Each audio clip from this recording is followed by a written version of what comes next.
মানে আপনি যেটা বলছেন সেটা হচ্ছে আপনি আগে ব্রয়লার মুরগি পালন করতেন, পরে হচ্ছে লেয়ার মুরগি পালন করেছেন।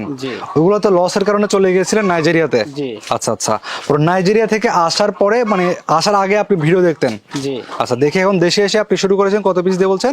আমি 500 দিয়ে শুরু 500 পিস দিয়ে শুরু করেছিলেন। তখন আপনি মানে জিরো সাইজের বাচ্চা নিতেন নাকি ব্রুডিং করা? আমি জিরো সাইজের বাচ্চা নিতাম। আচ্ছা, নিয়ে নিজে ব্রুডিং করে? ব্রুডিং করছি। আচ্ছা, ব্রুডিং করার পরে এই বাচ্চাগুলো যখন বড় হতো অর্থাৎ মুরগি হতো, এগুলা কি আপনি রেখে দিতেন না বিক্রি করতেন? আমি সব বিক্রি করতাম মার্কেটে। আচ্ছা, বিক্রি করার পরে এইভাবে কত সেট চালিয়েছিলেন? আমি 4টে সেট চালাইছি। আচ্ছা, 4 সেট চালানোর পরে আপনার এই যে বর্তমান সময়ে আমরা দেখতে পাচ্ছি অনেকগুলো প্যারেন্টস রয়েছে, বাচ্চা রয়েছে, এই প্যারেন্টস এবং বাচ্চার আইডিয়াটা কখন মাথায় আসলো? আপনারা যখন 4টে সেট চালায় তখন দেখি যে না, প্যারেন্টস যদি আমি করি তাহলে ওইখান থেকে যদি আমি কিছু মাল রেখে বাচ্চা রেখে তারপরে বিক্রি করি এবং বাচ্চা বিক্রি করলাম এবং আমি ওইখান থেকে গোশের জন্য কিছু মাল রেখে দিলাম, এইভাবে আস্তে আস্তে আমি শুরু করি আর কি। আমাদের দেশে তো দেখা যায় দুইটা কারণে টাইগার মুরগি পালন করা হয়ে থাকে, একটা হচ্ছে মাংস আর একটা হচ্ছে ডিম উৎপাদন। তো আপনার এখানে আসলে কোন উদ্দেশ্যে পালন করা হচ্ছে বর্তমান সময়ে? বর্তমান সময়ে আপনার এটি ডিম উৎপাদন করতেছি আমার ফার্মে থেকে এবং আপনার এইটার থেকে আপনার বাচ্চা উৎপাদন করতেছি। বাচ্চা উৎপাদন করে আপনার এটা থেকে মার্কেটে আমি সেল করতেছি। আচ্ছা, মানে আপনি এখানে হচ্ছে এখন বাচ্চা উৎপাদনের করে বিক্রি করছেন, মাংসের জন্য তাহলে আর এখন বিক্রি করেন না? এটাই মাংসের জন্য, আপনার যারা নিচ্ছে খামারিরা সবাই মাংসের জন্য নিচ্ছে। মানে যেগুলো হচ্ছে বাচ্চা দিচ্ছেন ওইগুলো তো পালনের উদ্দেশ্যে নিচ্ছে, আবার কিছু আপনি এখান থেকে মাংসের জন্য বিক্রি করতেছেন। আচ্ছা, এখন আপনি যে টাইগার মুরগিটা পালন শুরু করেছিলেন তখন কি আপনার মাথায় রিস্ক আছে বা লস হবে এরকম চিন্তা মাথায় ছিল? আমি এটা এই জন্যই আমি ওই 500 দিয়ে শুরু করেছি যে ওয়ান টেস্টে যে লাভ এবং লস দুটোই দেখার জন্য। তখন যখন দেখলাম যে না, ভালোই একটা প্রজেক্টটাতে ভালো লাভ আসে, তখন আমি এটার থেকে আস্তে আস্তে বাড়ানো শুরু করছি। এখন আমার এখানে অনেক মুরগি আছে আপনার আল্লাহর রহমতে, এটা নিয়ে আমি কাজ করতেছি। তবে খুব একটা লাভ প্রজেক্ট এটা। আচ্ছা, এখন আপনি যখন শুরু করেছিলেন এটা পালন করেছিলেন কোথায় যখন 500 পিস ছিল তখন? তবে আপনার এই ফার্মেই ছিল এবং আমার আরও বড় একটা ফার্ম আমি করবো সামনে। দেখতেছি যখন লাভ, এটা ভালো একটা লাভ, তখন এইটা থেকে আমি একটা ফার্ম শুরু করতেছি এই সাইডে। আচ্ছা, আমরা তো দেখতে পাচ্ছি আপনি এগুলো হচ্ছে মাচা সিস্টেমে আপনি এগুলো পালন করতেছেন। আপনারা দেখতে পাচ্ছেন দর্শকে যে নেট দেওয়া, নেট দিয়ে আপনি মাচার মতো করে নিয়েছেন।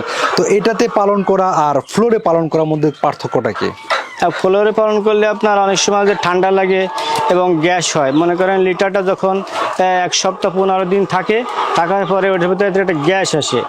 গ্যাসের জন্য মুরগি অনেক সময় একটা গ্যাসের সমস্যা, খাবারটা কম খায়। তার জন্য আপনার মাছার পরে সবচেয়ে ভালো, মাছায় কোনো রোগ ব্যাধি একটু তেমন একটা হয় না এবং মুরগিটা আলো বাতাসটাও ভালো পায়। বাতাসটা যদি ভালো পায় কিন্তু গ্যাসটা যদি না থাকে তখন মুরগিটার রোগ ব্যাধি খুব কম আসে না বলেই চলে। আচ্ছা আচ্ছা, এই যে যখন আপনি টাইগার মুরগিগুলো পালন করছেন, জিরো সাইজের বাচ্চা থেকে শুরু করে ডিম দেওয়া পর্যন্ত কতদিন সময় লাগে? আপনার ডিমে আসতে এটার আপনার ভালোভাবে যদি পরিচালনা করা হয় তখন 3 থেকে 3.5 মাসের ভিতরেই ডিমের প্রোডাকশনে আসে 1 পিস 2 করে। তবে এইভাবে আস্তে আস্তে 4.5 মাসের ভিতরে ফুল প্রোডাকশনে চলে আসে যদি পরিচর্যা ভালো থাকে।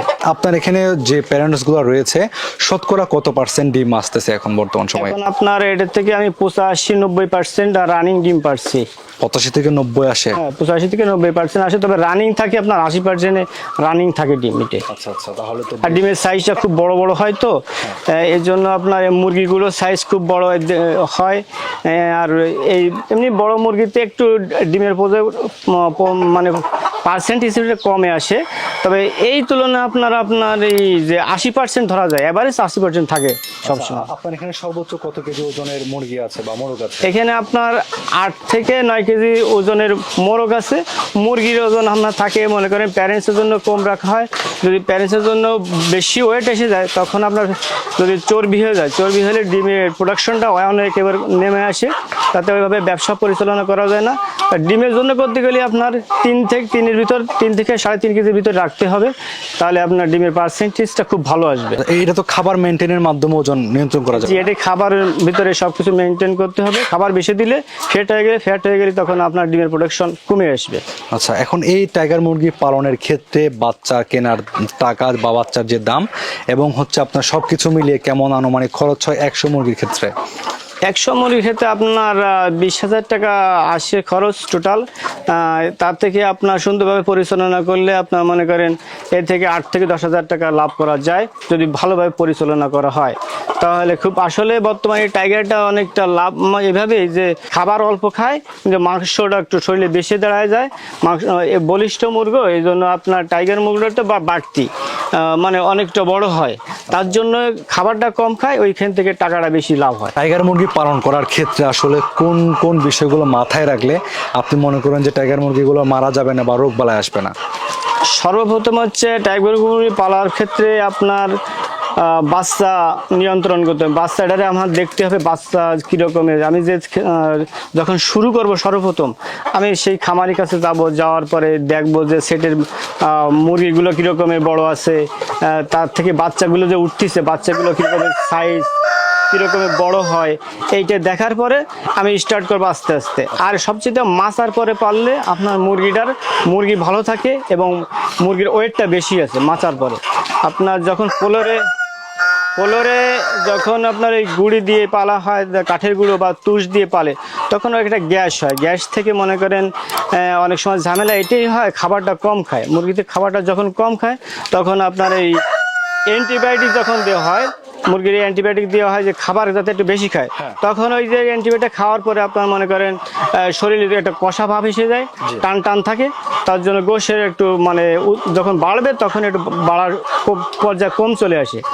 এই জন্য আপনার সবচেয়ে মাছার পরে পারলেই গ্যাসটা হয় না। গ্যাস যখনই হয় না, গ্যাস না হলে মনে করেন খাবারটা বেশি খায়, মুরগির বৃদ্ধিটা খুব ভালো থাকে এটাই। আপনি তো বেশ কয়েক বছর যাবত টাইগার মুরগি পালন করতেছেন, তো এখন বর্তমান সময়ে আসলে টাইগার মুরগি পালনটা নতুনদের জন্য কেমন বলে আপনি মনে করছেন বা কেমন লাভজনক হবে এটা? যে প্রবাসী মনে করে অনেকে চিন্তা ভাবনা করে যে এসএসসি পাস বা এইচএসসি পাস করার পরে চিন্তা করে যে আমি এখন বাইরে যাব, বাইরে যেয়ে 2 লাখ টাকা 3 লাখ টাকা খরচ করে সে বাইরে যায়। আসলে 30 থেকে 35-40 হাজার টাকা ইনকাম করে। ওই টাকা যদি বাংলাদেশে থেকে আপনার কেউ এরকম একটা ফার্ম করে, তো ওই 3 থেকে 4 লাখ টাকা যদি এর পিছনে খরচ করে, তার থেকে মনে করে 1 থেকে 1.5 লক্ষ টাকা ইনকাম করা একেবারে ইজি ব্যাপার এই টাইগার মুরগি পালন করে। আচ্ছা, আপনি তো আগে নাইজেরিয়াতে ছিলেন, ওইখানে কেমন অবস্থা ছিল? বেশ আলহামদুলিল্লাহ খুবই ভালো ছিলাম। আমাদের ওইখানের আবহাওয়াটা খুব ভালো ছিল এবং পরিবেশটা খুব ছিল।